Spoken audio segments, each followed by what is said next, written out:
आज की इस वीडियो में हम ओवेरियन साइकिल को डिस्कस करते हैं। ओवेरियन साइकिल का मीन्स क्या है? oogenesis। ऊ का मीन्स है ओवम, जेनेसिस का मीन्स होता है फॉर्मेशन। तो ओवम को बनाने की प्रोसेस को हम oogenesis बोलते हैं।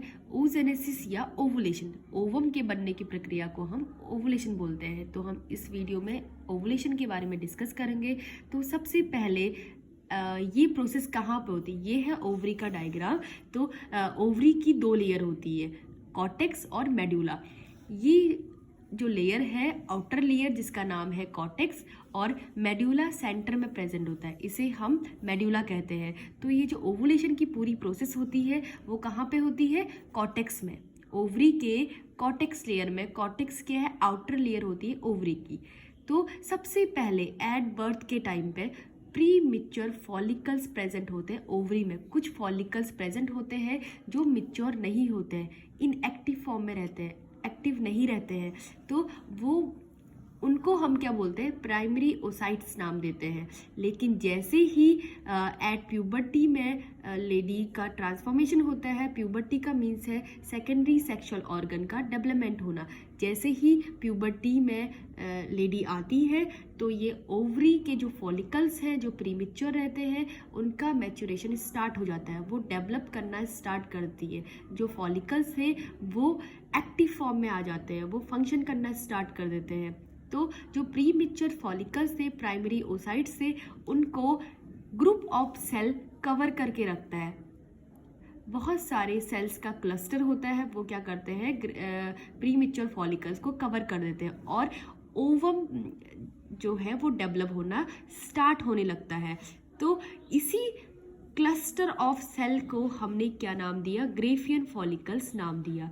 तो ये ग्रेफियन फॉलिकल्स के अंदर ओवम प्रेजेंट रहता है और ये अंदर ही अंदर डेवलप होना स्टार्ट होता है। तो एट लास्ट ओवम स्वेल होने लगता है और टेंस हो जाता है, हार्ड हो जाता है। तो वो ग्रेफियन फॉलिकल्स को रप्चर कर देता है और ग्रेफियन फॉलिकल्स को रप्चर करते हुए वो बाहर निकल जाता है ग्रेफियन फॉलिकल्स से। तो जब वो बाहर निकलता है तो ओवरी से, ग्रेफियन फॉलिकल्स से वो बाहर निकल गया, तो उसके बाद ओवम को फैलोपियन ट्यूब कैच करती है। वो यहाँ से बाहर आ जाता है और यहाँ पे फैलोपियन ट्यूब रहती है। तो फैलोपियन ट्यूब ओवम को, मिच्योर ओवम को कैच किया और एम्पुला पार्ट में लेके जाती है। एम्पुला जहाँ पे फर्टिलाइजेशन की प्रोसेस होती है उसे हम क्या बोलते हैं? एम्पुला बोलते हैं। तो यहाँ पे मिच्योर ओवम एम्पुला में चले जाता है। फिर ओवुलेशन, ये प्रक्रिया ओवुलेशन कहलाती है।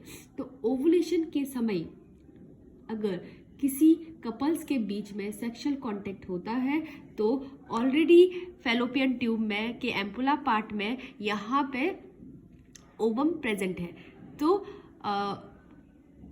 मेल के पीनस से वजाइनल कैनाल में स्पर्म एंटर होता है और वो एम्पुला में आ जाता है। और जैसे ही एक मिच्योर ओवम और एक मिच्योर स्पर्म आपस में मिलते हैं तो जाइगोट बनता है। इसी प्रक्रिया को हम क्या बोलते हैं? फर्टिलाइजेशन बोलते हैं। इन केस अगर किसी लेडी में सेक्सुअल कांटेक्ट नहीं होता है तो ओवम तो कैच होके चले जाता है एम्पुला में और वो मेंसेस के रूप में बाहर आ जाता है। और जो बचा हुआ ग्रेफियन फॉलिकल्स है उसको हम क्या नाम देते हैं? कॉर्पस ल्यूटियम नाम देते हैं, जो येलो कलर की बॉडी होती है। बचे हुए ग्रेफियन फॉलिकल्स को, जो रप्चर ग्रेफियन फॉलिकल्स है, उसको हमने क्या नाम दिया? कॉर्पस ल्यूटियम नाम दिया, जो येलो कलर की बॉडी होती है, जिसका भी हमारी बॉडी में फंक्शंस होता है। प्रोजेस्टेरोन हार्मोन को रिलीज करने में हेल्प करता है, जो मेंस्ट्रुएशन में हेल्प करता है। देन जो बचा हुआ ग्रेफियन फॉलिकल्स है कॉर्पस ल्यूटियम नाम देते हैं और वही जो कॉर्पस ल्यूटियम है कुछ टाइम बाद श्रिंक हो जाता है, कोलेप्स हो जाता है, सिकुड़ जाता है, जिसको हम कॉर्पस एल्बिकेंस नाम देते हैं। बाद में वो वाइट कलर की बॉडी हो जाती है। तो ये था हमारा ओवुलेशन के बारे में, ओवुलेशन की प्रोसेस कैसे होती है। अब ये है ओवेरियन साइकिल का फ्लो चार्ट।